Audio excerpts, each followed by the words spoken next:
بسم اللہ الرحمن الرحیم۔ محترم ناظرین کرام، السلام علیکم ورحمۃ اللہ وبرکاتہ۔ حضرت لوط علیہ السلام، آپ علیہ السلام حضرت ابراہیم علیہ السلام کے بھائی حاران بن تارخ کے فرزند تھے۔ آپ کی ولادت عراق کے شہر بابل میں ہوئی اور وہیں پرورش پائی۔ حضرت ابراہیم علیہ السلام کو نار نمرود سے صحیح سلامت نکلتا دیکھ کر سب سے پہلے آپ نے ان کی نبوت و رسالت کی تصدیق کی۔ حضرت ابراہیم علیہ السلام کے ساتھ بابل سے ارض مقدس کی طرف ہجرت فرمائی۔ ابتدا میں اردن میں سکونت اختیار کی، پھر اللہ تعالیٰ نے انہیں صدوم اور اس کے قریب موجود دیگر بستیوں کی طرف مبعوث فرمایا۔ یہاں کے باشندے طرح طرح کے گناہوں کی دلدل میں دھسے ہوئے تھے۔ ان کا سب سے بڑا اور قبیح ترین جرم مردوں کے ساتھ بدفعلی کرنا تھا، اور یہی وہ لوگ تھے جنہوں نے سب سے پہلے تسکین شہوت کے لیے شرعی، فطری اور طبی طریقے چھوڑ کر لواطیت کا غیر شرعی، غیر فطری اور غیر طبی طریقہ اختیار کیا۔ اور اس جرم کی قباحت اس وقت اور بھی زیادہ ہو جاتی جب وہ لوگ اسے سرعام محفلوں میں ایک دوسرے کے سامنے یا سر راہ کرتے، جس سے راہگیروں اور مسافروں کو سخت اذیت ہوتی۔ یوں ہی وہ مسافروں کے ساتھ بھی زبردستی بدفعلی کرتے، انہیں پتھر مارتے، ان کا مال و اسباب لوٹ لیتے اور بعض اوقات انہیں قتل کر دیتے تھے۔ حضرت لوط علیہ السلام نے قوم کو ان قبیح افعال سے روکا، انہیں بار بار سمجھایا اور طرح طرح سے نصیحت کی۔ جواب میں قوم نے آپ علیہ السلام کو برا بھلا کہا، دھمکیاں دیں اور عذاب الہی کا مطالبہ کر دیا۔ چنانچہ حضرت لوط علیہ السلام کی دعا کے بعد اس قوم پر انتہائی خوفناک عذاب آیا، جس نے صفحہ ہستی سے ان کا وجود مٹا کر رکھ دیا۔ یہاں حضرت لوط علیہ السلام کی سیرت اور ان کی قوم کا حال و انجام بیان کیا گیا ہے، جس کی تفصیل آگے ملاحظہ فرمائیں۔ حضرت لوط علیہ السلام کے واقعات کے قرآنی مقامات۔ حضرت لوط علیہ السلام اور ان کی قوم کا اجمالی ذکر قرآن مجید کی متعدد صورتوں میں ہے، جبکہ تفصیلی ذکر ان 8 صورتوں میں ہے۔ سورہ اعراف آیت 80 تا 84، سورہ ہود آیت 69 تا 83، سورہ ہجر آیت 57 تا 77، سورہ شعراء آیت 160 تا 175، سورہ نمل آیت 54 تا 58، سورہ عنکبوت آیت 28 تا 35، سورہ صافات آیت 133 تا 138، سورہ قمر آیت 33 تا 40۔ حضرت لوط علیہ السلام کا تعارف۔ آپ علیہ السلام کا نام مبارک لوط ہے، جس کا ایک معنی قلبی محبت بنتا ہے۔ اس کی وجہ تسمیہ سے متعلق منقول ہے کہ حضرت ابراہیم علیہ السلام آپ سے بہت محبت فرماتے اور قلبی شفقت کا اظہار فرماتے، اس لیے آپ علیہ السلام کا نام لوط رکھا گیا۔ نوٹ: لوط غیر عربی زبان کا ایک نام ہے، اور چونکہ یہ اللہ تعالیٰ کے انبیاء علیہ السلام میں سے ایک عظیم نبی کا نام ہے، لہٰذا اس نام کو ہرگز برا نہ سمجھا جائے۔ نسب نامہ۔ آپ علیہ السلام حضرت ابراہیم علیہ السلام کے بھتیجے تھے، اور شجر نسب یہ ہے: لوط بن حاران بن تارخ بن ناحور بن سارو بن ارغو بن فالغ بن غابر بن شالخ بن ارفخشد بن سام بن حضرت نوح علیہ السلام۔ لیکن ایسے شجر نسب میں یہ بات ہمیشہ یاد رکھنی چاہیے کہ یہ قطعی نہیں ہوتے، ممکن ہے کہ درمیان میں بہت سے افراد کے نام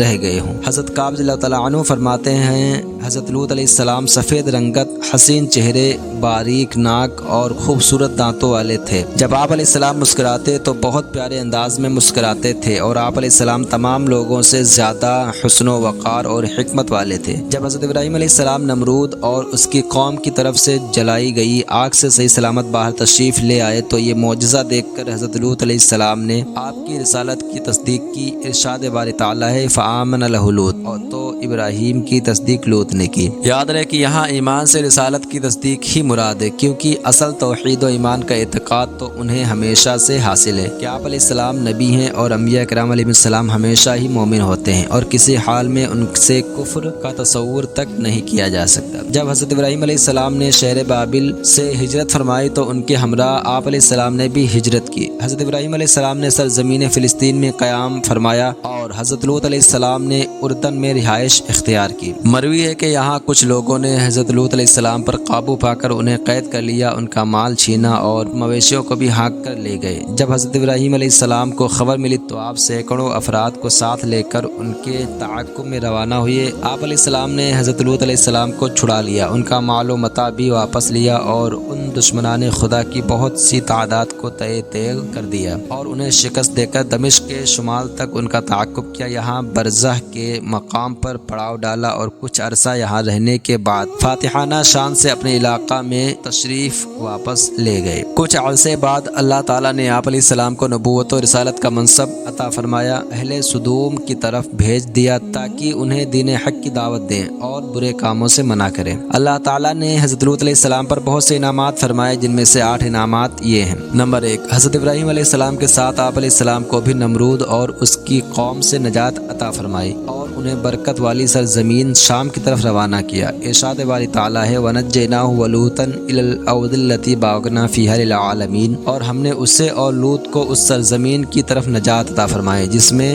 ہم نے جہان والوں کے لیے برکت رکھی تھی۔ 2 سے 3، اللہ تعالیٰ نے آپ علیہ السلام کو حکمت و نبوت اور بہترین قوت فیصلہ سے نوازا اور شایان شان علم عطا فرمایا۔ ارشاد باری تعالیٰ ہے وَلُوطًا آتَيْنَاهُ حُکْمًا وَعِلْمًا، اور لوط کو ہم نے حکومت اور علم دیا۔ بعض مفسرین کے نزدیک یہاں حکمت سے مراد حکمت یا نبوت ہے اور بعض کے نزدیک اس سے حکومت مراد ہے۔ اگر حکومت والا معنی مراد ہو تو اس کا مطلب لوگوں کے باہمی جھگڑوں میں حق کے مطابق فیصلہ کرنے کی صلاحیت ہے۔ 4 سے 5، آپ علیہ السلام کو ہدایت عامہ و خاصہ کی نعمت سے نوازا اور آپ کو نبوت عطا فرما کر تمام جہان کے بہترین افراد کے گروہ میں شامل کیا۔ ارشاد باری تعالیٰ ہے وَإِسْمَاعِيلَ وَالْيَسَعَ وَيُونُسَ وَلُوطًا وَكُلًّا فَضَّلْنَا عَلَى الْعَالَمِينَ، اور اسماعیل اور یسع اور یونس اور لوط کو ہدایت دی اور ہم نے سب کو تمام جہان والوں پر فضیلت عطا فرمائی۔ یہاں ایک بات قابل توجہ ہے کہ انبیاء مرسلین علیہ السلام اپنے زمانے میں ان تمام لوگوں سے افضل ہوتے ہیں جنہیں نبوت و رسالت جیسا عظیم منصب نہیں ملا، البتہ اگر وہ انبیاء میں بعض سے افضل ہوتے ہیں۔ جیسے حضرت لوط علیہ السلام اور حضرت ابراہیم علیہ السلام کا زمانہ اگرچہ ایک ہی تھا لیکن حضرت ابراہیم علیہ السلام ان سے یقیناً افضل ہیں۔ 6 سے 7، اللہ تعالیٰ نے آپ علیہ السلام کو اپنی خاص رحمت میں داخل کیا اور اپنے خصوصی مقرب بندوں میں شمار فرمایا۔ ارشاد باری تعالیٰ ہے وَأَدْخَلْنَاهُ فِي رَحْمَتِنَا إِنَّهُ مِنَ الصَّالِحِينَ، اور ہم نے اسے اپنی رحمت میں داخل فرمایا، بے شک وہ ہمارے خاص مقربین میں سے تھا۔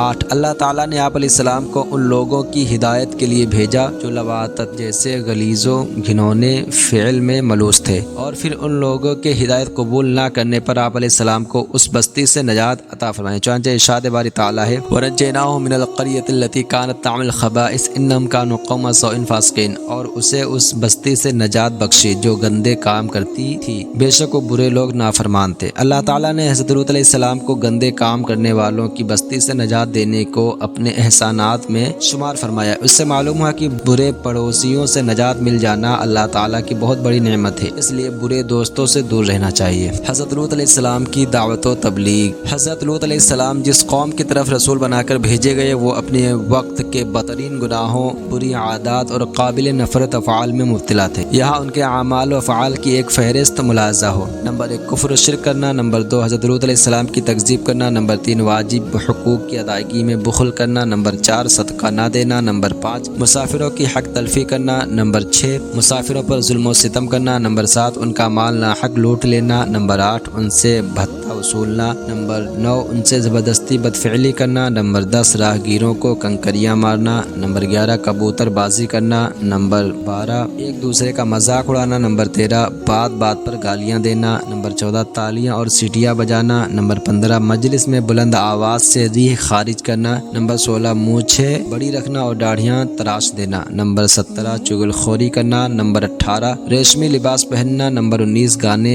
باجے کے آلات بجانا۔ نمبر 20، شراب پینا۔ نمبر 21، استنجا خانے تک پہنچنے سے پہلے ہی کپڑے اٹھا کر سب کے سامنے سطر کھول دینا۔ نمبر 22، لوگوں کے سامنے پورا ننگا ہو جانا۔ نمبر 23، مجلسوں میں فحش باتیں کرنا۔ نمبر 24 تا 27، خوبصورت لڑکوں کو شہوت کی نظر سے دیکھنا، ان سے ہاتھ ملانا، چومنا اور ان سے بدفعلی کی طرف راغب کرنے والی گفتگو کرنا۔ نمبر 28، مردوں اور نوجوان لڑکوں کا ایک دوسرے کے ساتھ بدفعلی کرنا۔ نمبر 29 30، اعلانیہ بدفعلی کرنا اور مذاق مسخری کے طور پر سب کے سامنے ان کے احوال بیان کرنا۔ نمبر 31 32، بدفعلی میں مبتلا نہ ہونے والے کو طعن و تشنیع کرنا اور لڑکوں کو چھوڑ کر بیویوں سے جنسی تعلق قائم کرنے والوں کو برا بھلا، کم عقل اور ناقص رائے والا کہنا۔ نمبر 33، بیویوں کے ساتھ بدفعلی کرنا۔ مذکورہ بالا اعمال کی فہرست کو سامنے رکھتے ہوئے ہم عالمی سطح پر لوگوں کے حالات کا جائزہ لیں تو قوم لوط کے اعمال میں سے شاید ہی کوئی ایسا عمل ہو جو فی زمانہ لوگوں میں نہ پایا جائے، بلکہ ان سے بہت زیادہ گندے اعمال میں زیادہ شدت کے ساتھ مبتلا نظر آتے ہیں، اور انتہائی افسوس کہ موجودہ دور میں مسلمانوں کی ایک تعداد بھی ان اعمال میں مبتلا نظر آتی ہے۔ اللہ تعالیٰ انہیں ہدایت نصیب فرمائے، آمین۔ قوم لوط میں ہم جنس پرستی کی ابتدا سے متعلق علماء تاریخ اور مفسرین نے لکھا ہے کہ اس قوم کی بستیاں بہت آباد اور نہایت سرسبز و شاداب تھیں، اور وہاں طرح طرح کے اناج اور پھل میوے بکثرت پیدا ہوتے تھے۔ اس خوشحالی کی وجہ سے اکثر دوسرے علاقوں کے لوگ مہمان بن کر ان آبادیوں میں آیا کرتے اور یہاں کے باشندوں کو ان کی مہمان نوازی کا بوجھ اٹھانا پڑتا تھا۔ کچھ عرصہ بعد یہاں کے لوگ مہمانوں کی آمد سے بہت ہی تنگ ہو گئے، لیکن انہیں روکنے اور بھگانے کی کوئی صورت نظر نہیں آ رہی تھی۔ اس ماحول میں ابلیس لعین ایک بوڑھے کی صورت میں نمودار ہوا اور ان لوگوں سے کہنے لگا، اگر تم لوگ مہمانوں کی آمد سے نجات چاہتے ہو تو یوں کرو کہ جب بھی کوئی مہمان تمہاری بستی میں آوے تو زبردستی اس کے ساتھ بدفعلی کرو۔ چنانچہ سب سے پہلے ابلیس خود ایک خوبصورت لڑکے کی شکل میں مہمان بن کر اس بستی میں داخل ہوا اور ان لوگوں سے خوب بدفعلی کرائی۔ اس طرح یہ فعل بد ان لوگوں نے شیطان سے سیکھا۔ پھر رفتہ رفتہ یہ لوگ اس برے کام کے اس قدر عادی بن گئے کہ عورتوں کو چھوڑ کر مردوں سے اپنی شہوت پوری کرنے لگے۔ حضرت لوط علیہ السلام اس قوم کے پاس رسول بن کر تشریف لائے اور انہیں تبلیغ و نصیحت کرتے ہوئے فرمایا، اے میری قوم، مجھے اللہ تعالیٰ نے تمہاری طرف رسول بنا کر بھیجا ہے اور میں اس کی وحی اور رسالت پر امانت دار ہوں، اور تمہیں نصیحت کرتا ہوں کہ کفر و شرک، رسول کی تکذیب اور دیگر گناہوں سے باز آ جاؤ اور ان کے سبب اپنے اوپر عذاب الہی نازل ہونے سے ڈرو، اور جس سیدھے راستے پر چلنے کی تمہیں دعوت دے رہا ہوں اس پر چل کر میری اطاعت کرو، اور یاد رکھو میں اس تبلیغ و تعلیم پر تم سے کوئی اجرت اور دنیاوی منافع کا مطالبہ نہیں کرتا، میرا اجر و ثواب تو صرف رب العالمین کے ذمہ کرم پر ہے۔ اس کے علاوہ آپ علیہ السلام نے ان لوگوں کی سب سے قبیح عادت پر تنبیہ کرتے ہوئے فرمایا کہ کیا مخلوق میں تم ہی اس حرام و خبیث کام کے لیے رہ گئے ہو کہ مردوں کے ساتھ بدفعلی کرو اور ان حلال طیب عورتوں کو چھوڑ دو جنہیں اللہ تعالیٰ نے تمہاری بیویاں بنایا ہے؟ تم اس خبیث عمل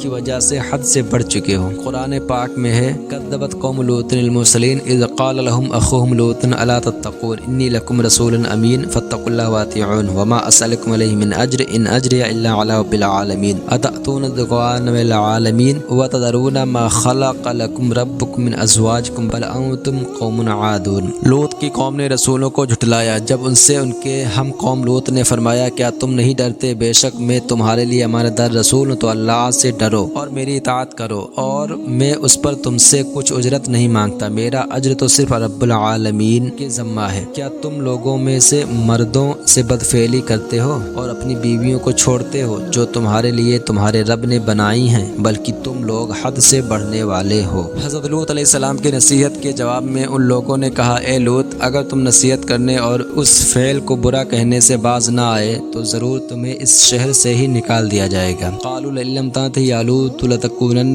من المخرجین، انہوں نے کہا، اے لوط، اگر تم باز نہ آئے تو ضرور نکال دیے جاؤ گے۔ قوم کی بات سن کر حضرت لوط علیہ السلام نے فرمایا، میں تمہارے کام سے بیزار اور اس سے شدید نفرت کرنے والا ہوں۔ پھر آپ علیہ السلام نے اللہ تعالیٰ کی بارگاہ میں دعا کی کہ اے میرے رب عز و جل، مجھے اور میرے گھر والوں کو ان کے اعمال پر آنے والے عذاب سے محفوظ رکھ۔ قرآن کریم میں ہے، قال انی لعملکم من القالین رب نجنی واہلی مما یعملون۔ لوط نے فرمایا، تمہارے کام سے شدید نفرت کرنے والوں میں سے ہوں، اے میرے رب مجھے اور میرے گھر والوں کو ان کے اعمال سے محفوظ رکھ۔ انسان کو شہوت اس لیے دی گئی کہ نسل انسانی باقی رہے اور دنیا کی آبادی ہو، اور عورتوں کو شہوت کا محل اور نسل چلانے کا ذریعہ بنایا کہ ان سے معروف طریقے کے مطابق اور جیسے شریعت نے اجازت دی اس طرح اولاد حاصل کی جائے۔ جب آدمیوں نے عورتوں کو چھوڑ کر مردوں سے تکمیل شہوت کرنی چاہی تو وہ حد سے گزر گئے اور انہوں نے اس قوت کے مقصد صحیح کو فوت کر دیا، کیونکہ مرد کو نہ حمل ہوتا ہے اور نہ وہ بچہ جنتا ہے، تو اس کے ساتھ مشغول ہونا سوائے شیطانیت کے اور کیا ہے۔ قوم کا تنزیہ جواب، آپ علیہ السلام کے نیکی کی دعوت دینے اور برائی سے منع کرنے پر وہ لوگ ایک دوسرے سے کہنے لگے، لوط علیہ السلام اور ان کی پیروی کرنے والوں کو اپنی بستی سے نکال دو، یہ لوگ تو بڑی پاکیزگی چاہتے ہیں، یعنی گویا پاکیزگی ان کے لیے باعث استہزاء چیز بن گئی، اور اس قوم کا ذوق اتنا خراب ہو گیا تھا کہ انہوں نے اس صفت مدح کو عیب قرار دیا۔ قرآن پاک میں ہے وَمَا كَانَ جَوَابَ قَوْمِهِ إِلَّا أَن قَالُوا أَخْرِجُوهُم مِّن قَرْيَتِكُمْ إِنَّهُمْ أُنَاسٌ يَتَطَهَّرُونَ، اور ان کی قوم کا اس کے سوا کوئی جواب نہ تھا کہ انہوں نے کہا ان کو اپنی بستی سے نکال دو، یہ لوگ بڑے پاک بنتے پھرتے ہیں۔ سورہ نمل میں بھی حضرت لوط علیہ السلام کی ایسی ہی نصیحت اور قوم کے غیر مہذب جواب کا ذکر ہے۔ اس سے معلوم ہے کہ جب کسی کے دن برے آتے ہیں تو اسے اوندھی سوجتی ہے کہ اسے اچھی چیزیں بری اور بری چیزیں اچھی نظر آنا شروع ہو جاتی ہیں۔ آج کل کے حالات دیکھے جائیں تو ہمارے معاشرے میں بھی لوگ جن میں یہ وبا نظر آتی ہے، اور یہ لوگ جب کسی کو دین کے احکام پر عمل کرتا دیکھتے ہیں تو ان کی طبیعت خراب ہو جاتی ہے، اور اس خرابی کے باعث داڑھی رکھنے کو برا اور نہ رکھنے کو اچھا سمجھتے، داڑھی والے کو حقارت کی نظر سے اور داڑھی منڈے کو پسند کی نظر سے دیکھتے ہیں۔ نماز روزے کی پابندی اور سنتوں پر عمل کرنے والے انہیں اپنی نگاہوں میں عجیب نظر آتے ہیں، اور گانے باجوں فلموں ڈراموں میں مشغول لوگ زندگی کی رعنائیوں سے لطف اندوز ہوتے نظر آتے ہیں۔ عورتوں کا پردہ کرنا فرسودہ عمل اور بے پردہ ہونا جدید دور کا تقاضا سمجھتے ہیں۔ بیوی کا گھر میں محدود رہنا تنگ ذہنی، جبکہ غیر مردوں کی محفلوں میں بیٹھنا اور ہنس ہنس کر باتیں کرنا روشن خیال سمجھا جاتا ہے۔ امانت دیانت اور سچائی کو بھولا پن، جبکہ خیانت جھوٹ دھوکہ اور فریب کاری کو چالاکی اور مہارت سمجھتے ہیں۔ سردست یہ چند مثالیں پیش کی ہیں، ورنہ تھوڑا سا غور کریں تو اچھے کام کو برا اور برے کام کو اچھا سمجھنے کی ہزاروں مثالیں سامنے آ جائیں گی۔ اے کاش مسلمان اپنے رب تعالیٰ کے اس فرمان پر غور کریں اور اپنی روش سے باز آ جائیں تو اللہ تعالیٰ ارشاد فرماتا ہے أَفَمَنْ زُيِّنَ لَهُ سُوءُ عَمَلِهِ فَرَآهُ حَسَنًا فَإِنَّ اللَّهَ يُضِلُّ مَن يَشَاءُ وَيَهْدِي مَن يَشَاءُ فَلَا تَذْهَبْ نَفْسُكَ عَلَيْهِمْ حَسَرَاتٍ إِنَّ اللَّهَ عَلِيمٌ بِمَا يَصْنَعُونَ۔ تو کیا وہ شخص جس کے لیے اس کا برا عمل خوبصورت بنا دیا گیا تو وہ اسے اچھا ہی سمجھتا ہے؟ کیا وہ ہدایت یافتہ آدمی جیسا ہو سکتا ہے؟ تو بے شک اللہ گمراہ کرتا ہے جسے چاہتا ہے اور راہ دکھاتا ہے جسے چاہتا ہے، تو حسرتوں کی وجہ سے ان پر تمہاری جان نہ چلی جائے، بے شک اللہ خوب جانتا ہے جو کچھ وہ کرتے ہیں۔ ایک بار آپ علیہ السلام نے قوم سے فرمایا بے شک تم بے حیائی کا وہ کام کرتے ہو جو تم سے پہلے دنیا بھر میں کسی نے نہیں کیا۔ کیا تم مردوں سے بدفعلی کرتے ہو اور راہ گیروں کو قتل کر کے اور ان کے مال لوٹ کر لوگوں کا راستہ کاٹتے ہو اور اپنی مجلسوں میں برے کام اور بری باتیں کرنے کو آتے ہو؟ تم ان سے باز آ جاؤ ورنہ عذاب الہی تمہیں اپنی گرفت میں لے لے گا۔ اس کے جواب میں قوم نے مذاق اڑانے کے طور پر کہا اگر تم اس بات میں سچے ہو کہ یہ افعال قبیح ہیں اور ایسا کرنے والے پر عذاب نازل ہوگا تو ہم پر اللہ تعالیٰ کا عذاب لے آؤ۔ قرآن پاک میں وَلُوطًا إِذْ قَالَ لِقَوْمِهِ إِنَّكُمْ لَتَأْتُونَ الْفَاحِشَةَ مَا سَبَقَكُمْ بِهَا مِنْ أَحَدٍ مِنَ الْعَالَمِينَ أَإِنَّكُمْ لَتَأْتُونَ الرِّجَالَ وَتَقْطَعُونَ السَّبِيلَ وَتَأْتُونَ فِي نَادِيكُمُ الْمُنكَرَ فَمَا كَانَ جَوَابَ قَوْمِهِ إِلَّا أَن قَالُوا ائْتِنَا بِعَذَابِ اللَّهِ إِن كُنتَ مِنَ الصَّادِقِينَ۔ اور لوط کو یاد کرو جب اس نے اپنی قوم سے فرمایا تم بے شک بے حیائی کا وہ کام کرتے ہو جو تم سے پہلے دنیا بھر میں کسی نے نہ کیا۔ کیا تم مردوں سے بدفعلی کرتے ہو اور راستہ کاٹتے ہو اور اپنی مجلسوں میں برے کام کو آتے ہو؟ تو اس کی قوم کا کوئی جواب نہ تھا مگر یہ کہا اگر تم سچے ہو تو ہم پر اللہ کا عذاب لے آؤ۔ تمام تر کوششوں کے بعد جب حضرت لوط علیہ السلام کو اس قوم کی راہ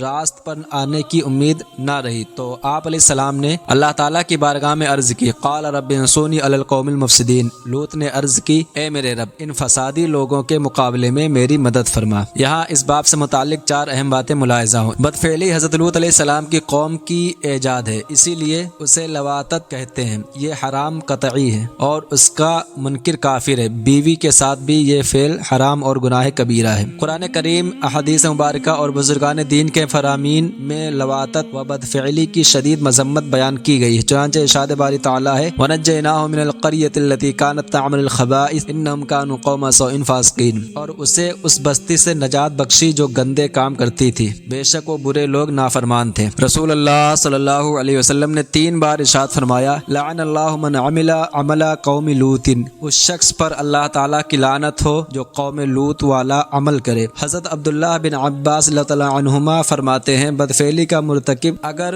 توبہ کیے بغیر مر جائے تو قبر میں خنزیر کی شکل میں بدل دیا جاتا ہے۔ بیویوں کے ساتھ بدفعلی کرنے کی وعیدیں۔ بیوی سے جمع کرنا بھی صرف اگلے مقام میں حلال ہے، پچھلے مقام میں اس سے بدفعلی کرنا بھی اسی طرح حرام ہے جس طرح مردوں سے بدفعلی کرنا حرام ہے۔ یہاں بیویوں کے ساتھ اس فعل کی حرمت پر 4 احادیث ملاحظہ ہوں۔ سید المرسلین صلی اللہ علیہ وسلم نے ارشاد فرمایا اللہ اللہ تعالیٰ حق بیان کرنے سے حیا نہیں فرماتا، تم میں سے کسی کے لیے حلال نہیں کہ وہ عورتوں کے پچھلے مقام میں وطی کرے۔ نمبر 2، نبی کریم صلی اللہ علیہ وسلم نے ارشاد فرمایا جو اپنی بیوی کے پچھلے مقام میں وطی کرے تو وہ ملعون ہے۔ نمبر 3، رسول اللہ صلی اللہ علیہ وسلم نے ارشاد فرمایا اللہ تعالیٰ قیامت کے دن اس شخص کی طرف رحمت کی نظر نہیں فرمائے گا جو اپنی بیوی کے پچھلے مقام میں جمع کرے۔ نمبر 4، حضور اقدس صلی اللہ علیہ وسلم نے ارشاد فرمایا اللہ تعالیٰ قیامت کے دن اس شخص کی طرف رحمت کی نظر نہیں فرمائے گا جو کسی مرد یا عورت کے پچھلے مقام میں وطی کرے۔ اللہ تعالیٰ اس حرام فعل سے بچنے کی توفیق عطا فرمائے، آمین۔ عورتوں کی ہم جنس پرستی کی مذمت۔ عورتوں کا ایک دوسرے سے جنسی عمل کر کے اپنے شہوت کو تسکین دینا بھی انتہائی مذموم اور حرام ہے۔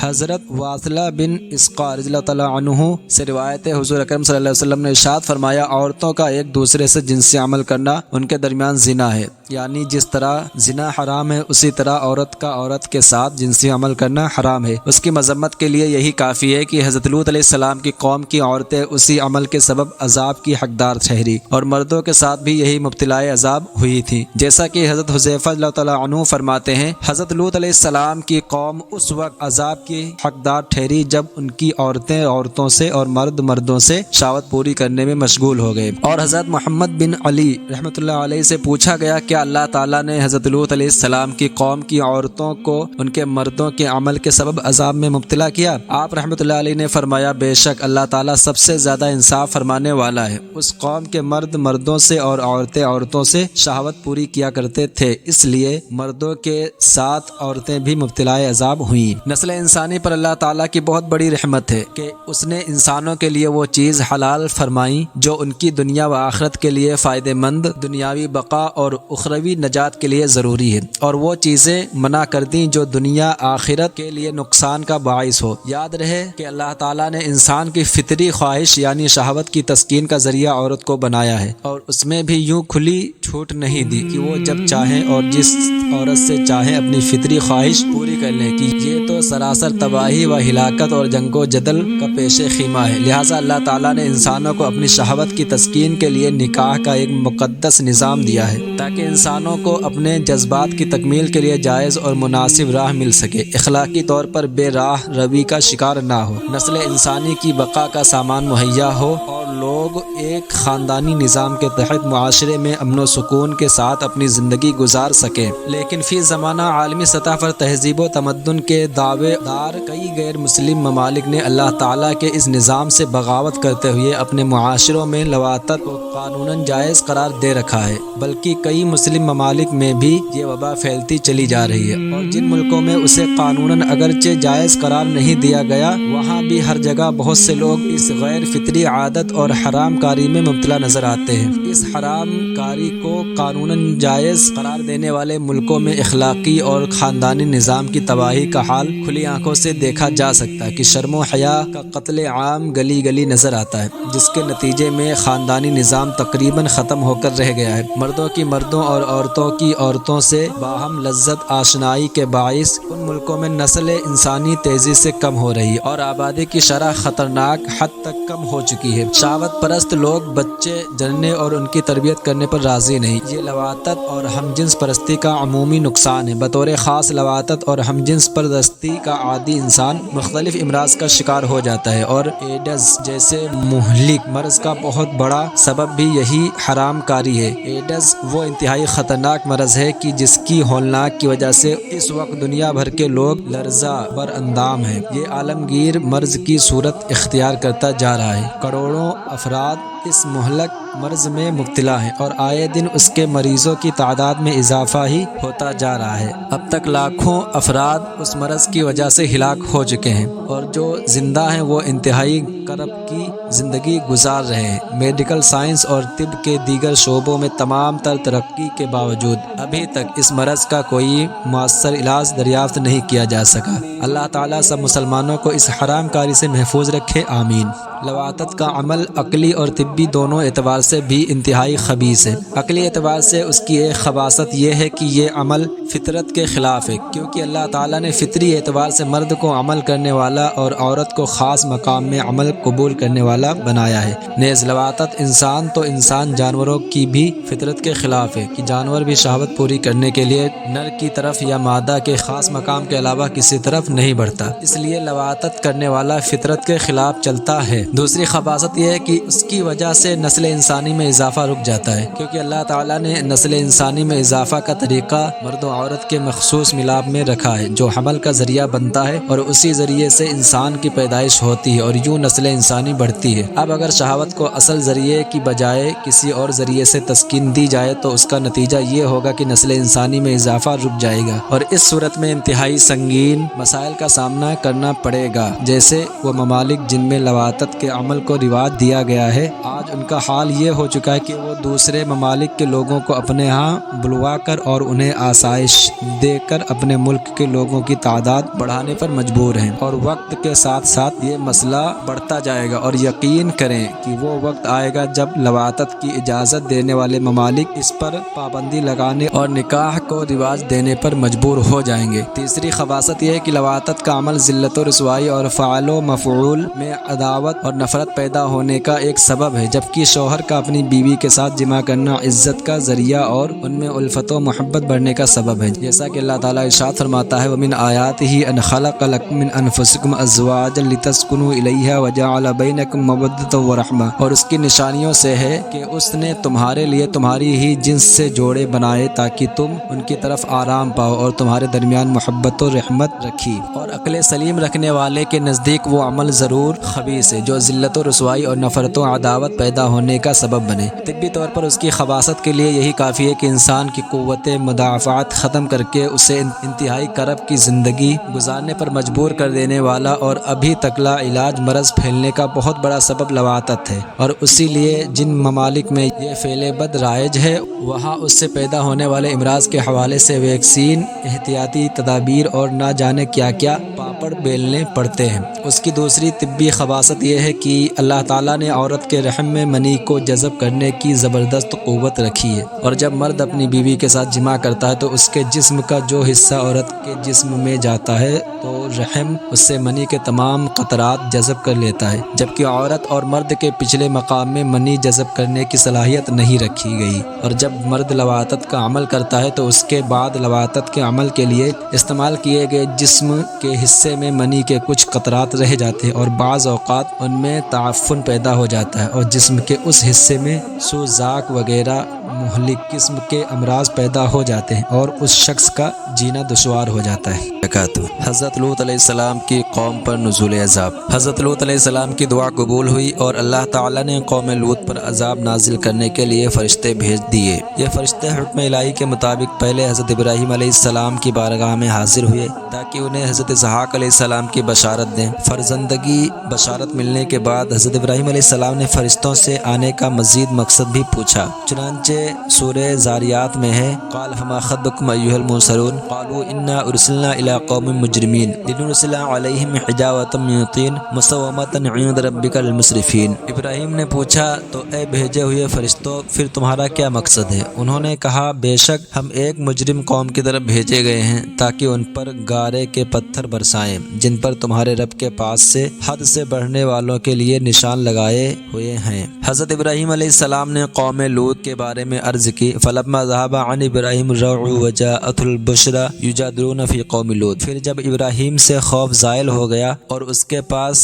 خوشخبری آ گئی تو ہم سے قوم لوط کے بارے میں جھگڑنے لگے۔ جمہور مفسرین کے نزدیک یجادلون فی قوم لوط کا معنی ہے حضرت ابراہیم علیہ السلام ہمارے بھیجے ہوئے فرشتوں سے قوم لوط کے بارے میں بحث کرنے لگے۔ حضرت ابراہیم علیہ السلام نے فرشتوں سے فرمایا قوم لوط کی بستیوں میں اگر 50 ایماندار ہوں تو بھی انہیں ہلاک کرو گے؟ فرشتوں نے کہا نہیں۔ پھر فرمایا اگر 40 ہوں؟ انہوں نے کہا جب بھی نہیں۔ آپ علیہ السلام نے فرمایا اگر 30 ہو؟ انہوں نے کہا جب بھی نہیں۔ آپ علیہ السلام اسی طرح فرماتے رہے یہاں تک کہ فرمایا اگر ایک مرد مسلمان موجود ہو تب بھی ہلاک کرو گے؟ انہوں نے کہا نہیں۔ تو آپ علیہ السلام نے فرمایا اس میں حضرت لوط علیہ السلام ہیں۔ اس پر فرشتوں نے کہا ہمیں معلوم ہے جو لوگ وہاں ہیں ہم حضرت لوط علیہ السلام اور ان کے گھر والوں کو بچائیں گے، البتہ ان کی بیوی نہیں بچے گی کیونکہ وہ ایمان والی نہیں بلکہ اپنی قوم کے ساتھ ہے۔ سورہ عنکبوت میں ہے وَلَمَّا جَاءَتْ رُسُلُنَا إِبْرَاهِيمَ بِالْبُشْرَىٰ قَالُوا إِنَّا مُهْلِكُو أَهْلِ هَٰذِهِ الْقَرْيَةِ إِنَّ أَهْلَهَا كَانُوا ظَالِمِينَ قَالَ إِنَّ فِيهَا لُوطًا قَالُوا نَحْنُ أَعْلَمُ بِمَا فِيهَا لَنُنَجِّيَنَّهُ وَأَهْلَهُ إِلَّا امْرَأَتَهُ كَانَتْ مِنَ الْغَابِرِينَ۔ اور جب ہمارے فرشتے ابراہیم کے پاس خوشخبری لے کر آئے تو انہوں نے کہا ہم ضرور اس شہر والوں کو ہلاک کرنے والے ہیں، بے شک اس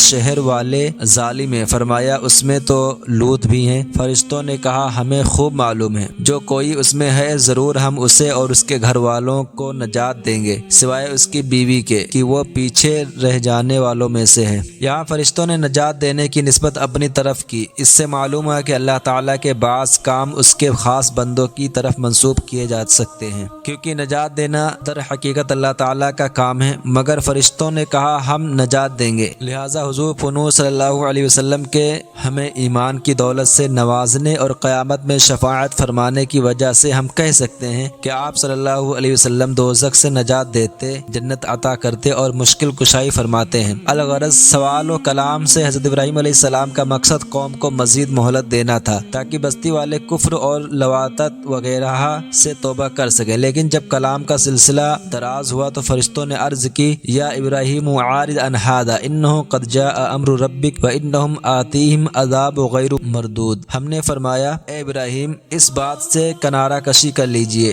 بے شک تیرے رب کا حکم آ چکا ہے اور بے شک ان پر ایسا عذاب آنے والا ہے جو پھیرا نہ جائے گا۔ اس سے معلوم ہے کہ تقدیر مبرم کسی صورت میں نہیں ٹل سکتی اور انبیاء کرام علیہ السلام کی اللہ عز و جل کی بارگاہ میں وہ عزت ہے کہ رب عز و جل ان کو تقدیر مبرم کے خلاف دعا کرنے سے روک دیتا ہے۔ حضرت ابراہیم علیہ السلام سے ملاقات کے بعد فرشتے خوبصورت لڑکوں کی شکل میں حضرت لوط علیہ السلام کی بارگاہ میں حاضر ہوئے۔ جب آپ علیہ السلام نے ان کے حسن و جمال کو دیکھا تو قوم کی خباثت اور بدعملی کا سوچ کر ان خوبصورت لڑکوں کی وجہ سے غمگین اور قوم کی طرف سے خوف زدہ ہوئے اور فرمانے لگے یہ بڑا سختی کا دن ہے۔ قرآن پاک میں وَلَمَّا جَاءَتْ رُسُلُنَا لُوطًا سِیَّ بِهِمْ وَضَاقَ بِهِمْ ذَرْعُهُمْ وَقَالَ هَٰذَا يَوْمٌ عَصِیبٌ۔ اور جب لوط کے پاس ہمارے فرشتے آئے تو ان کی وجہ سے لوط غمگین ہوئے اور ان کا دل تنگ ہوا اور فرمانے لگے یہ بڑا سخت دن ہے۔ مروی ہے کہ فرشتوں کو اللہ تعالیٰ سے حکم یہ تھا کہ وہ قوم لوط کو اس وقت تک ہلاک نہ کریں جب تک کہ حضرت لوط علیہ السلام خود اس قوم کی بدعملی پر 4 مرتبہ گواہی نہ دیں۔ چنانچہ جب یہ فرشتے حضرت لوط علیہ السلام سے ملے تو آپ علیہ السلام نے ان سے فرمایا کیا تمہیں اس بستی والوں کا حال معلوم نہ تھا؟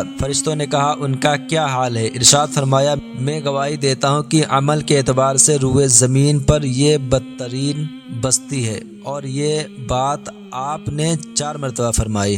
ایک روایت کے مطابق فرشتے سیدھے حضرت لوط علیہ السلام کے مکان عالی شان پر پہنچے تھے اور آپ علیہ السلام کے گھر والوں کے علاوہ کسی اور کو ان کے آنے کی کوئی خبر نہ تھی۔ اسی دوران آپ علیہ السلام کی بیوی جو کافرہ تھی گھر سے باہر نکلی اور اپنی قوم کو جا کر خبر دی کہ حضرت لوط علیہ السلام کے یہاں ایسے مہمان آئے ہیں کہ ان جیسا خوبرو اور حسین میں نے آج تک کوئی نہیں دیکھا۔ قوم نے جب خوبصورت نوجوانوں کے آنے کی خبر سنی تو فاسد ارادے اور ناپاک نیت کے ساتھ خوشی خوشی دوڑتے ہوئے آئے۔ حضرت لوط علیہ السلام نے ان سے فرمایا یہ میرے مہمان ہیں اور مہمان کی عزت اور لحاظ کرنا لازم ہوتا ہے، تم اپنی بدنیتی سے مجھے شرمندہ نہ کرو کہ مہمان کی رسوائی میزبان کے لیے خجالت اور شرمندگی کا سبب ہوتی ہے، اور مہمانوں کے معاملے میں اللہ تعالیٰ سے ڈرو اور مجھے رسوا نہ کرو۔ قرآن پاک میں ہے وَجَاءَ أَهْلُ الْمَدِينَةِ يَسْتَبْشِرُونَ قَالَ إِنَّ هَٰؤُلَاءِ ضَيْفِي فَلَا تَفْضَحُونِ وَاتَّقُوا اللَّهَ وَلَا تُخْزُونِ۔ اور شہر والے خوشی خوشی آئے۔ لوط نے فرمایا یہ میرے مہمان ہیں تو تم مجھے شرمندہ نہ کرو اور اللہ سے ڈرو اور مجھے رسوا نہ کرو۔ مہمان کی عزت میزبان کی عزت ہوتی ہے اور مہمان کی بے عزتی میزبان کی رسوائی کا باعث ہوتی ہے۔ اس لیے اگر کسی مسلمان پڑوسی یا رشتہ دار کے ہاں کوئی مہمان آئے تو دوسروں کو بھی اس مہمان کا لحاظ کرنا چاہیے تاکہ کوئی چیز میزبان کے لیے شرمندگی کا باعث نہ بنے۔ قوم نے جواب دیا اے لوط علیہ السلام کیا ہم نے تمہیں پہلے ہی اس سے منع نہیں کیا تھا کہ دوسروں کے معاملے میں دخل مت دینا، پھر کیوں ہمارے اور ان مہمانوں کے درمیان حائل ہو رہے ہو؟ حضرت لوط علیہ السلام نے نہایت احسن انداز میں اپنی قوم کو سمجھاتے اور ان کے ضمیر کو جھنجھوڑتے ہوئے فرمایا اے لوگو یہ میری قوم کی بیٹیاں تمہارے لیے نکاح کی صورت میں پاکیزہ ہیں، لہٰذا اگر تمہیں جنسی خواہش پوری کرنی ہی ہے تو ان سے شرعی نکاح کر کے جائز طریقے سے پوری کرو کہ وہ تمہارے لیے حلال ہے، اور اللہ تعالیٰ سے ڈرو، اپنے کفر و سرکشی سے باز آ جاؤ، اور میرے مہمانوں سے کوئی برا فعل سر انجام دے کر مجھے ان کے سامنے شرمندہ مت کرو۔ کیا تم میں ایک بھی کوئی ایسا نیک آدمی نہیں جس کی بات مان کر تم اس برے فعل سے باز آ جاؤ؟ سورہ ہود میں ہے وَجَاءَهُ قَوْمُهُ يُهْرَعُونَ إِلَيْهِ وَمِن قَبْلُ كَانُوا يَعْمَلُونَ السَّيِّئَاتِ قَالَ يَا قَوْمِ هَؤُلَاءِ بَنَاتِي هُنَّ أَطْهَرُ لَكُمْ فَاتَّقُوا اللَّهَ وَلَا تُخْزُونِي فِي ضَيْفِي أَلَيْسَ مِنكُمْ رَجُلٌ رَشِيدٌ۔ اور ان کے پاس ان کی قوم دوڑتی ہوئی آئی اور وہ لوگ پہلے ہی سے برے کاموں کے عادی تھے۔ لوط نے فرمایا اے میری قوم، یہ میری قوم کی بیٹیاں ہیں، یہ تمہارے لیے پاکیزہ ہیں، تو اللہ سے ڈرو اور مجھے میرے مہمانوں میں رسوا نہ کرو۔ کیا تم میں کوئی ایک آدمی بھی نیک کردار والا نہیں؟ حضرت لوط علیہ السلام نے قوم کی عورتوں کو بزرگانہ شفقت سے اپنی بیٹیاں فرمایا تاکہ اس حسن اخلاق سے وہ فائدہ اٹھائیں اور غیرت و حمیت سیکھیں، یا اس طور پر فرمایا کہ نبی علیہ السلام اپنی پوری امت کے لیے باپ کی طرح ہوتے ہیں۔ حضرت لوط علیہ السلام کی نصیحت سن کر قوم نے ماننے کی بجائے اپنی خباثت کو مزید کھل کر بیان کیا، اور حقیقت یہ ہے کہ لوطیوں اور ہم جنس پرستوں کے دل و دماغ میں جتنی گندگی اور غلاظت ہوتی ہے اس کی وجہ سے ان کی فطرتیں مسخ ہو جاتی اور جنسی معاملات سے متعلق کوئی نصیحت ان پر اثر نہیں کرتی۔ چنانچہ اسی حقیقت کے مطابق قوم لوط نے نصیحت ماننے کی بجائے حضرت لوط علیہ السلام کو جواب دیا کہ آپ جانتے ہیں کہ آپ کی قوم کی عورتوں سے نکاح کرنے کی نہ ہمیں کوئی حاجت ہے اور نہ ہی ہمیں ان کی طرف کوئی رغبت ہے، اور ہماری جو خواہش ہے وہ آپ اچھی طرح جانتے ہیں۔ قرآن کریم میں ہے قالوا لقد علمت ما لنا فی بناتک من حق وانک لتعلم ما نرید۔ انہوں نے کہا تمہیں معلوم ہے کہ تمہاری قوم کی بیٹیوں میں ہمارے لیے کوئی حاجت نہیں، اور تم ضرور جانتے ہو جو ہم چاہتے ہیں۔ جب آپ علیہ السلام کو یقین ہو گیا کہ قوم اپنے ارادے سے باز نہیں آئے گی تو آپ نے حسرت سے فرمایا قال لو ان لی بکم قوۃ او آوی الی رکن شدید۔ لوط نے فرمایا اے کاش تمہارے مد مقابل میرے پاس کوئی قوت ہوتی یا میں کسی مضبوط سہارے کی پناہ لے سکتا۔ قوم کو چونکہ خدا کا تو ڈر تھا نہیں، وہ تو دنیاوی طاقت سے ہی ڈر سکتے تھے، اس لیے حضرت لوط علیہ السلام نے ان کی ذہنیت کے مطابق اور بشری تقاضے کے طور پر طاقتور قبیلے سے مدد مانگنے کی بات کی۔ حضرت لوط علیہ السلام اپنے مکان کا دروازہ بند کر کے اندر سے گفتگو فرما رہے تھے، اور قوم نے یہ ارادہ کر لیا کہ دیوار توڑ کر اندر داخل ہو جائیں اور اپنی خباثت کو عملی جامہ پہنا لے۔ فرشتوں نے جب آپ علیہ السلام کا رنج اور بے چینی دیکھی تو عرض کی اے لوط علیہ السلام، آپ کا پایا بہت مضبوط ہے، ہم آپ کے رب کے بھیجے ہوئے فرشتے ہیں اور وہ عذاب لے کر آئے ہیں جس میں یہ لوگ شک کرتے ہیں۔ آپ اپنے گھر والوں کو راتوں رات یہاں سے لے کر چلے جائیں اور ان میں سے کوئی پیٹ پھیر کر نہ دیکھے، لیکن آپ کی بیوی پیٹ پھیر کر دیکھ لے گی، کیونکہ اسے بھی وہی عذاب پہنچنا ہے جو ان کافروں کو پہنچے گا۔ حضرت لوط علیہ السلام نے فرمایا یہ عذاب کب ہوگا؟ عرض کی بے شک ان پر نزول عذاب کا وعدہ صبح کے وقت کا ہے۔ ارشاد فرمایا میں تو اس سے جلدی چاہتا ہوں۔ عرض کی صبح قریب ہی ہے، آپ اسے دور نہ سمجھے۔ اب آپ دروازہ کھول کر ہمیں اور انہیں چھوڑ دیں، یہ لوگ آپ تک ہرگز نہ پہنچ سکیں گے اور نہ ہی کوئی نقصان پہنچا سکیں گے۔ حضرت لوط علیہ السلام نے دروازہ کھول دیا تو لوگ مکان میں گھس آئے۔ حضرت جبریل علیہ السلام نے اللہ تعالیٰ کے حکم سے اپنا بازو ان کے چہروں پر مارا تو وہ سب اندھے ہو گئے اور مکان سے نکل کر بھاگے، لیکن انہیں راستہ نظر نہیں آ رہا تھا اور یہ کہتے ہوئے بھاگ رہے تھے ہائے ہائے لوط کے گھر میں بڑے جادوگر ہیں، انہوں نے ہم پر جادو کر دیا، اب ہم اسے چھوڑیں گے نہیں۔ سورہ حجر میں ہے فلما جاء آل لوط المرسلون قال انکم قوم منکرون قالوا بل جئناک بما كانوا فيه يمترون وآتيناك بالحق وإنا لصادقون فأسر بأهلك بقطع من الليل واتبع أدبارهم ولا يلتفت منكم أحد وامضوا حيث تؤمرون وقضينا إليه ذلك الأمر أن دابر هؤلاء مقطوع مصبحين۔ تو جب لوط کے گھر والوں کے پاس فرشتے آئے تو لوط نے فرمایا ہاں تم اجنبی لوگ ہو۔ انہوں نے کہا بلکہ ہم تو آپ کے پاس وہ عذاب لائے ہیں جس میں یہ لوگ شک کرتے تھے، اور ہم آپ کے پاس حق کے ساتھ آئے ہیں اور ہم بے شک سچے ہیں، تو آپ رات کے کسی حصے میں اپنے گھر والوں کو لے چلیں اور آپ خود ان کے پیچھے پیچھے چلے اور تم لوگوں میں سے کوئی مڑ کر نہ دیکھے اور سیدھے چلتے رہو جہاں تک تمہیں حکم دیا جا رہا ہے۔ اور ہم نے اسے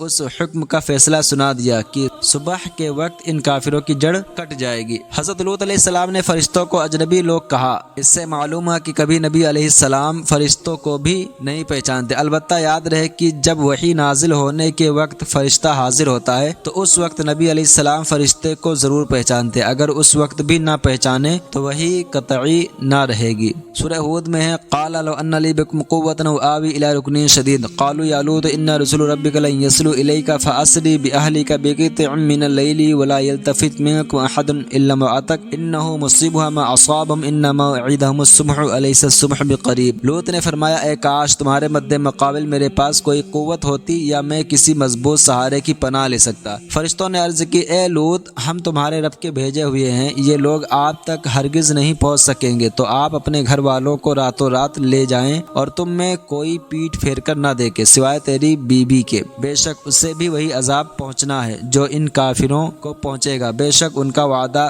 صبح کے وقت کا ہے، کیا صبح قریب نہیں؟ رات کا کچھ حصہ گزرنے کے بعد حضرت لوط علیہ السلام اپنی 2 صاحبزادیوں اور دیگر اہل ایمان کو لے کر بستی سے نکل گئے۔ اس کے بعد قوم پر عذاب اس طرح آیا کہ حضرت جبریل علیہ السلام نے قوم لوط کے شہر جس طبقہ زمین میں تھے اس کے نیچے اپنا بازو ڈالا اور ان 5 شہروں کو جن میں سب سے بڑا سدوم تھا اور ان میں 4 لاکھ آدمی بستے تھے، اس ساری بستی کو نہایت اونچا اٹھایا، پھر اس بلندی سے اس کو اوندھا کر کے پلٹ دیا۔ اسی دوران حضرت جبریل علیہ السلام نے ایک زوردار چیخ بھی ماری اور جو لوگ اس وقت بستی میں موجود نہ تھے وہ جہاں کہیں سفر میں تھے وہیں انہیں لگاتار پتھر برسا کر ہلاک کر دیا گیا۔ بعض مفسرین نے فرمایا بستیاں الٹنے کے بعد انہی پر لگاتار پتھر برسائے گئے۔ سورہ ہود میں فلما جاء امرنا جعلنا عالیہا سافلا وامطرنا علیہا حجارۃ من سجیل منضود مسومۃ عند ربک وما ہی من الظالمین ببعید۔ پھر جب ہمارا حکم آیا تو ہم نے اس بستی کے اوپر کے حصے کو اس کا نیچے کا حصہ کر دیا، اس پر لگاتار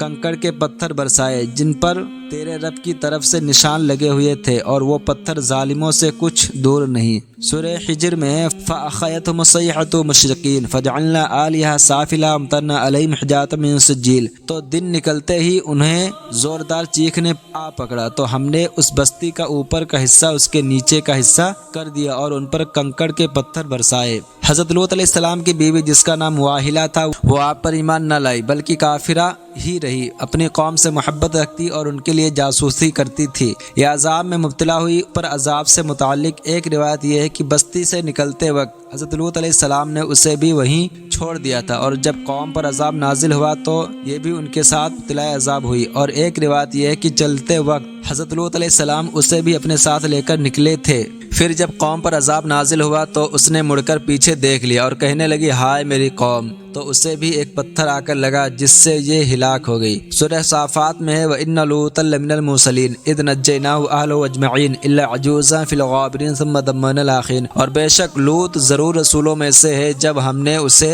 اور اس کے سب گھر والوں کو نجات بخشی، مگر ایک بڑھیا پیچھے رہ جانے والوں میں سے ہو گئی، پھر دوسروں کو ہم نے ہلاک فرما دیا۔ اللہ تعالیٰ نے حضرت لوط علیہ السلام کی بیوی کو کفار کے لیے ایک مثال بنا دیا کہ یہ حضرت لوط علیہ السلام جیسے مقرب و صالح بندے کے نکاح میں تھی، لیکن اس نے کفر و منافقت اختیار کر کے حضرت لوط علیہ السلام سے خیانت کی، تو دیکھ لو کہ اس کا انجام کیا ہوا اور آخرت میں کیا ہوگا۔ قرآن پاک میں ہے ضرب اللہ مثلا للذین کفروا امرأۃ نوح وامرأۃ لوط کانتا تحت عبدین من عبادنا صالحین فخانتاہما فلم یغنیا عنہما من اللہ شیئا وقیل ادخلا النار مع الداخلین۔ اللہ نے کافروں کے لیے نوح کی بیوی اور لوط کی بیوی کو مثال بنا دیا، وہ دونوں ہمارے بندوں میں سے 2 صالح بندوں کے نکاح میں تھی، پھر ان دونوں عورتوں نے اس سے خیانت کی تو وہ صالح بندے اللہ کے سامنے انہیں کچھ کام نہ آئے اور فرما دیا گیا کہ جانے والوں کے ساتھ تم بھی جہنم میں جاؤ۔ ایمان کے بغیر بزرگوں کی صحبت یا رشتہ قیامت میں کوئی فائدہ نہیں دے گا، نیز قیامت میں ہر شخص اس کے ساتھ ہوگا جس سے دنیا میں محبت کرتا تھا۔ حضرت لوط علیہ السلام کی قوم ہمیشہ کے لیے عذاب میں مبتلا ہوئی، یعنی ان کا دنیاوی عذاب برزخی عذاب سے اور برزخی عذاب اخروی عذاب سے ملا ہوا ہے، لہذا نفس عذاب دائمی اور قائم ہے۔ ارشاد باری تعالیٰ ہے وَلَقَدْ أَنذَرَهُمْ بَطْشَتَنَا فَتَمَارَوْا بِالنُّذُرِ وَلَقَدْ رَأَوْهُ عَنْ ضَيْفِهِ فَطَمَسْنَا أَعْيُنَهُمْ فَذُوقُوا عَذَابِي وَنُذُرِ وَلَقَدْ صَبَّحَهُمْ بُكْرَةً عَذَابٌ مُسْتَقِرٌ فَذُوقُوا عَذَابِي وَنُذُرِ، اور بے شک اس نے انہیں ہماری گرفت سے ڈرایا تو انہوں نے ڈر کے فرامین میں شک کیا، انہوں نے اسے اس کے مہمانوں کے متعلق پھسلانا چاہا تو ہم نے ان کی آنکھوں کو مٹا دیا اور فرمایا میرے عذاب اور میرے ڈر کے فرامین کا مزہ چکھو، اور بے شک صبح سویرے ان پر ٹھہرنے والا عذاب آیا تو میرے عذاب اور میرے ڈر کے فرمانوں کا مزہ چکھو۔ سورہ قمر کی آیت نمبر 38 سے عذاب قبر کا ثبوت بھی ہوتا ہے، کیونکہ اگر عذاب قبر حق نہ ہو تو ان کا عذاب مستقر یعنی ٹھہرنے والا نہیں رہتا۔ نیز دوسری بار یہ بات تو میرے عذاب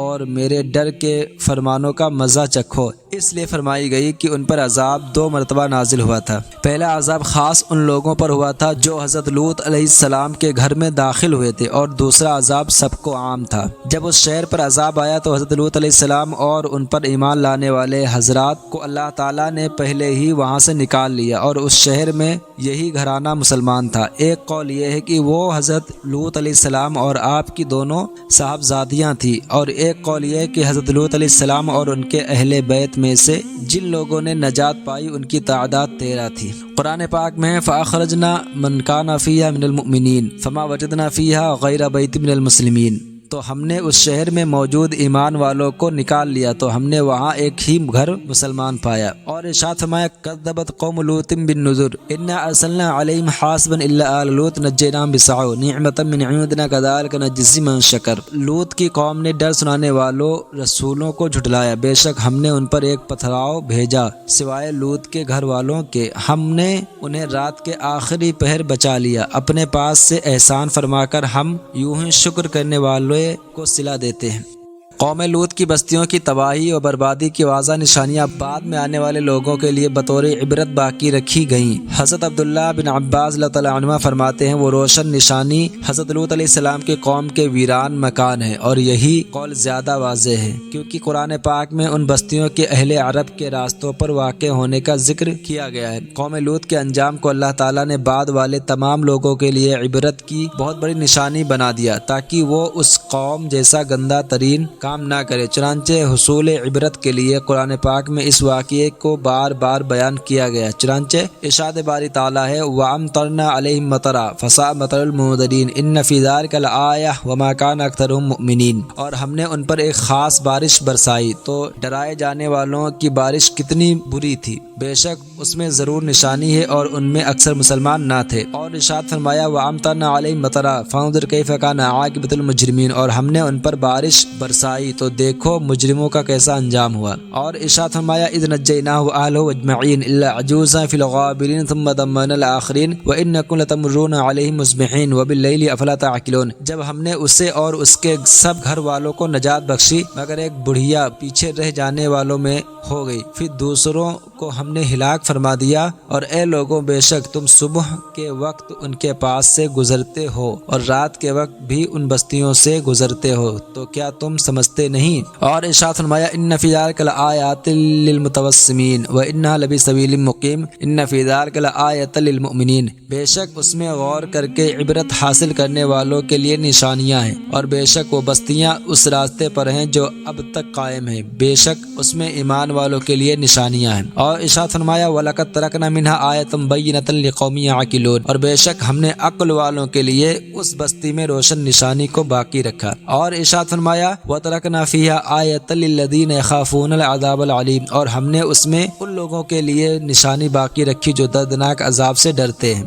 اور ارشاد فرمایا وَالْمُؤْتَفِكَةَ أَهْوَىٰ فَغَشَّاهَا مَا غَشَّىٰ فَبِأَيِّ آلَاءِ رَبِّكَ تَتَمَارَىٰ، اور اس نے الٹنے والی بستیوں کو نیچے گرایا، پھر ان بستیوں کو اس نے ڈھانپ لیا جس نے ڈھانپ لیا، تو اے بندے تو اپنے رب کی کون کون سی نعمتوں میں شک کرے گا۔ قوم لوط کی بستیاں آج بھی اردن کے علاقہ میں ایک عجیب و غریب پانی کی صورت صورت میں موجود ہیں، جس میں کوئی جانور، میڈک، مچھلی وغیرہ زندہ نہیں رہ سکتا، اس لیے اسے بحر مردار کہا جاتا ہے۔ نیز ان آیات سے ایک بات یہ بھی معلوم ہوئی کہ ایمان اور دین، عقل اور فراست اللہ تعالیٰ کی بہت بڑی نعمت ہے، کیونکہ اس سے تقوی اور طہارت نصیب ہوتی ہے۔ بے عقل، غافل اور کافر ایسے واقعات کو اتفاقی یا آسمانی تاثیرات سے مانتا ہے، جیسا کہ آج بھی دیکھا جا رہا ہے، لیکن عقل مند مومن ان کو مخلوق کی بدعملی کا نتیجہ جان کر اللہ تعالیٰ سے ڈرتا اور بندگی کا راستہ اختیار کرتا ہے۔ شریعت مطہرہ میں لواطت یعنی بدفعلی کی سزا یہ ہے کہ اس کے اوپر دیوار گرا دی جائے یا اونچی جگہ سے اسے اوندھا کر کے گرایا جائے اور اس پر پتھر برسائے جائیں یا اسے قید میں رکھا جائے یہاں تک کہ مر جائے یا توبہ کرے، یا چند بار ایسا کیا ہو تو بادشاہ اسلام اسے قتل کر ڈالے۔ اس مسئلے کو صدر الشریعہ بدر الطریقہ حضرت علامہ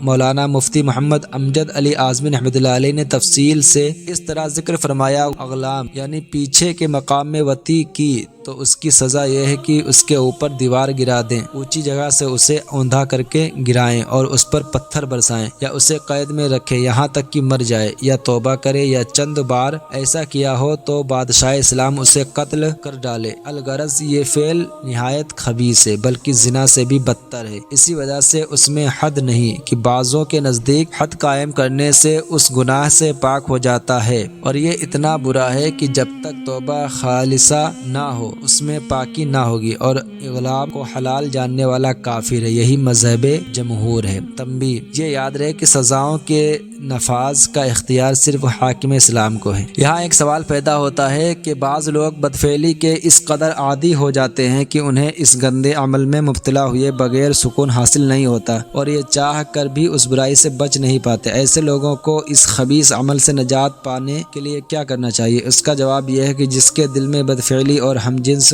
پرستی کے محبت رچ بس گئی ہو اور وہ کوشش کے باوجود بھی اس عمل سے دور نہیں ہو پا رہا، اس کے لیے اس سے نجات حاصل کرنا مشکل ضرور ہے لیکن ناممکن نہیں۔ اگر یہ سچی نیت اور پختہ عزم و ارادے کے ساتھ درج ذیل تجویز پر مکمل ایمانداری سے عمل کرے تو اللہ تعالیٰ کی رحمت اور اس کی عنایت و توفیق سے وہ بدفعلی اور ہم جنس پرستی سے نجات پا جائے گا۔ بارگاہ الہی میں لواطت سے سچی توبہ کرے۔ اس کی صورت یہ ہے کہ اس گناہ کا اعتراف کرے، اس پر دل سے نادم و شرمندہ ہو اور آئندہ یہ گناہ نہ کرنے کا پختہ عزم کرے، اور اللہ سے دعا بھی کرے کہ وہ اس گناہ کو معاف کر دے۔ ارشاد باری تعالیٰ ہے: والذین اذا فعلوا فاحشۃ او ظلموا انفسهم ذکروا اللہ فاستغفروا لذنوبهم ومن یغفر الذنوب الا اللہ ولم یصروا علی ما فعلوا وهم یعلمون۔ اور وہ لوگ کہ جب کسی بے حیائی کا ارتکاب کر لیں یا اپنی جانوں پر ظلم کر لیں تو اللہ کو یاد کر کے اپنے گناہوں کی معافی مانگے، اور اللہ کے علاوہ کون گناہوں کو معاف کر سکتا ہے، اور یہ لوگ جان بوجھ کر اپنے برے اعمال پر اصرار نہ کریں۔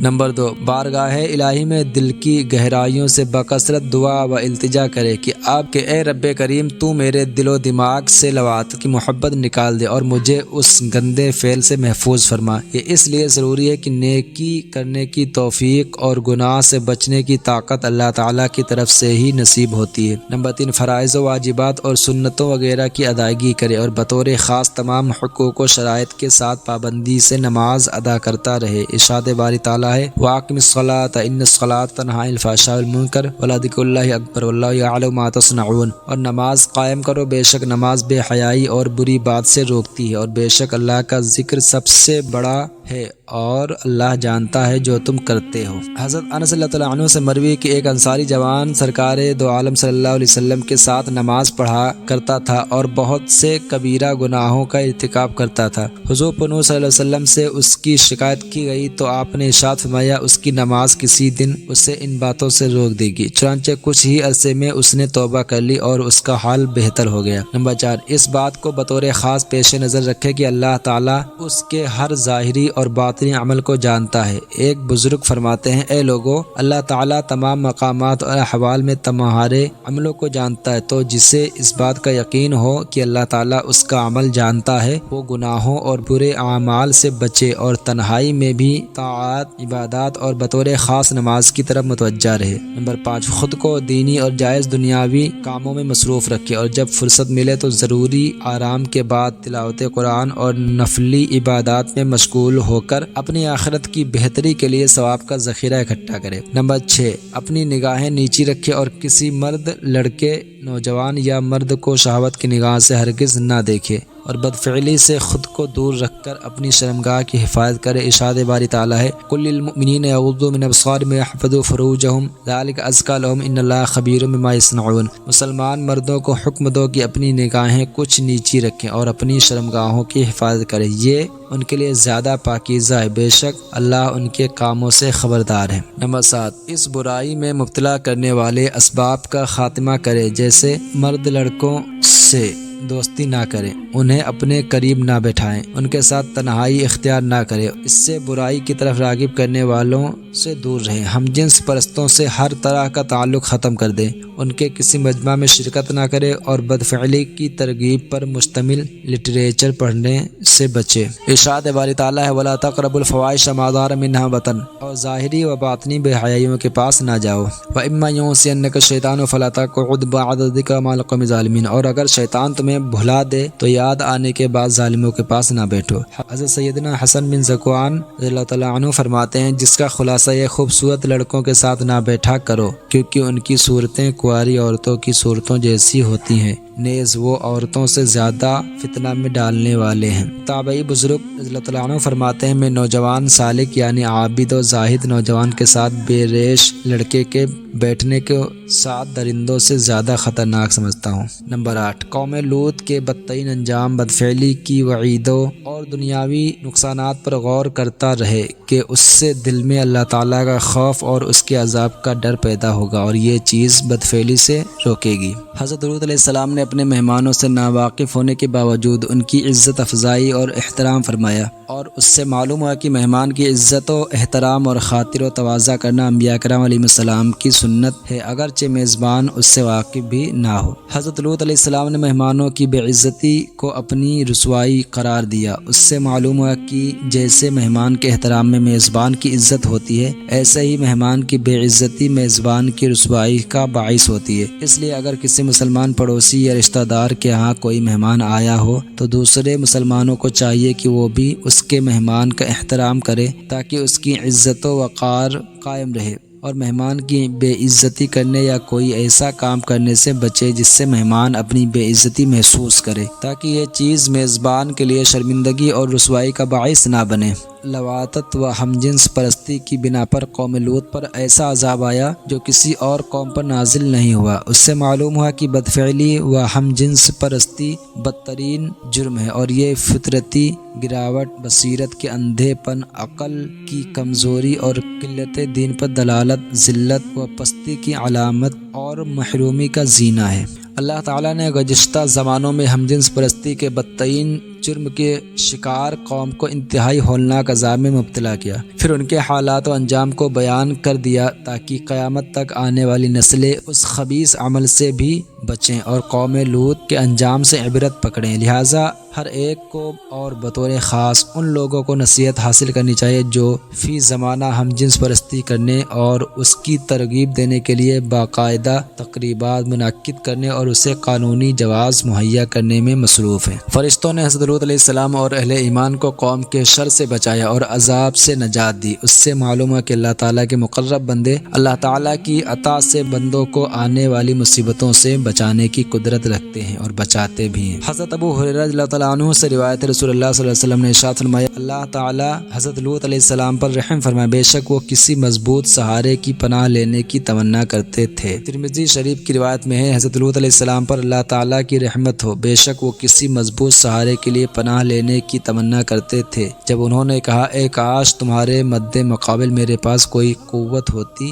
یا میں کسی مضبوط سہارے کی پناہ لے سکتا، پھر ان کے بعد اللہ تعالیٰ نے جو نبی مبعوث فرمایا اسے اس کی قوم کے طاقتور اور صاحب ثروت قبیلے میں سے مبعوث فرمایا۔ یہاں ایک سوال پیدا ہوتا ہے کہ اس موقع پر حضرت لوط علیہ السلام کو چاہیے تھا کہ اللہ تعالیٰ سے پناہ طلب کرتے اور اسی پر بھروسہ کرتے، لیکن آپ نے اس کے علاوہ وہ سہارے کی تمنا کر کے گویا توکل سے منہ پھیر لیا۔ اس کا جواب یہ ہے کہ حضرت لوط علیہ السلام کے اس فرمان میں کسی مضبوط سہارے کی پناہ لے سکتا سے یہ ثابت نہیں ہوتا کہ آپ نے اللہ تعالیٰ پر اعتماد بھروسے سے منہ پھیرا ہے۔ آپ کا اللہ تعالیٰ کی مدد اور نصرت و حمایت پر بھروسہ اپنی جگہ کامل تھا، جبکہ اس کلام کے ذریعے آپ علیہ السلام اپنے مہمانوں کے سامنے عذر کا اظہار کیا تھا۔ اگر وہ کسی بھی طریقے سے قوم کے برے لوگوں کو مہمانوں سے دور کر سکتے تو ضرور ایسا کرتے۔ نیز حضور اکرم صلی اللہ علیہ وسلم نے جس انداز میں حضرت لوط علیہ السلام کا تذکرہ فرمایا، اس سے مقصود یہ ہے کہ حضرت لوط علیہ السلام نبی ہیں اور وہ ضرورت کے موقع پر اپنے خاندان والوں سے مدد طلب کرنے کی طرف مائل ہوئے، جس سے معلوم ہوا کہ مصیبت کے موقع پر اپنے عزیز رشتہ داروں کی پناہ لینا اور ان سے مدد طلب کرنا جائز ہے۔ حضرت جابر بن عبداللہ رضی اللہ تعالیٰ عنہ سے روایت ہے، سید المرسلین صلی اللہ علیہ وسلم نے ارشاد فرمایا، مجھے تم پر قوم لوط والے عمل کا سب سے زیادہ خوف ہے۔ حضرت عبداللہ بن عباس رضی اللہ تعالیٰ عنہما سے روایت ہے، نبی اکرم صلی اللہ علیہ وسلم نے ارشاد فرمایا، جس شخص کو قوم لوط والا عمل کرتے پاؤ تو کرنے والے اور کروانے والے دونوں کو قتل کر دو۔ یاد رہے کہ بدفعلی کی شرعی سزا نافذ کرنا مسلم حکمران کی ذمہ داری ہے۔ عام لوگوں کو اس کے نفاذ کا ہرگز اختیار نہیں، البتہ عوام الناس کو چاہیے کہ اگر کسی کے بارے میں لواطت جیسا قبیح فعل ثابت ہو جائے تو اسے تنبیہ و نصیحت کرنے کے لیے اس وقت تک اس سے سماجی تعلق ختم کر لیں جب تک وہ کامل توبہ نہ کر لے۔ حضرت انس رضی اللہ عنہ سے روایت ہے، تازہ رسالت صلی اللہ علیہ وسلم نے ارشاد فرمایا، میری امت میں سے جو شخص مرا اور وہ قوم لوط والا عمل کرتا تھا تو اللہ تعالیٰ اسے انہی لوگوں کی طرف منتقل کر دے گا حتیٰ کہ وہ روز قیامت انہی کے ساتھ اٹھایا جائے گا۔